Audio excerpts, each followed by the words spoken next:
Hi guys, welcome back to our channel.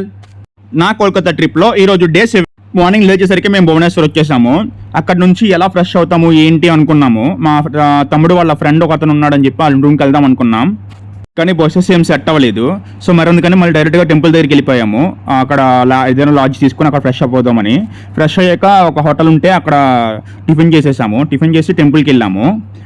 అయితే ఇక్కడ మీకు చెప్పాల్సిన విషయం ఏంటంటే, ఈ ట్రిప్ వేసింది ఈ టెంపుల్ కోసము. ఎందుకు అని అంటే, నాకు హెల్త్ బాగా సీరియస్ ఉండేటప్పుడు మా ఫాదర్ మొక్కుకున్నారంట, నా హెల్త్ సెట్ అయితే ఇక్కడికి పంపిస్తాను బాబుకి అని.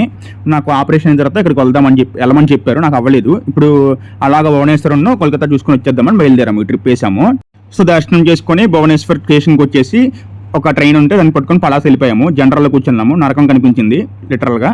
పలాస 4 అయింది రీచ్ అయినప్పటికీ. అక్కడికి వెళ్ళిన తర్వాత చిన్న తిరుపతి ఈ మధ్యన ఫేమస్ అయింది కదా పలాసలో. సో చిన్న తిరుపతికి వెళ్దామని చెప్పేసి మా చిన్న ఫ్యామిలీ, నేను మా తమ్ముడు వెళ్ళామన్నమాట. రిటర్న్ వచ్చేటప్పుడు కీర్తనాస్ కిచెన్లో డిన్నర్ చేసి వచ్చాము. రెస్టారెంట్ అంబియన్స్ అయితే నాకు బాగా నచ్చింది, పర్లేదు, బాగుంది. ఫుడ్ కూడా టేస్ట్ బాగానే ఉందన్నమాట. నేను అక్కడ చికెన్ మ్యాంచో సూప్ ఉన్న వెజ్ మ్యాంచో సూప్ ఆర్డర్ ఇచ్చాము. అండ్ అలాగే స్టార్టర్స్ 2 ఆర్డర్ ఇచ్చారు. నాకు వాటి పేర్లు కూడా పెద్దగా ఐడియా లేదు. మా సిస్టర్ నేను వీడియో చేస్తాను అంటే దాన్ని చూపించాను వీడియో. ఇంకా చిన్న తిరుపతి ఫుల్ వీడియో నా దగ్గర ఒకటి ఉంది, అది నేను యూట్యూబ్లో అప్లోడ్ చేస్తాను, చూడండి. మళ్ళీ నెక్స్ట్ వీడియోలో కలుద్దాం. Bye bye.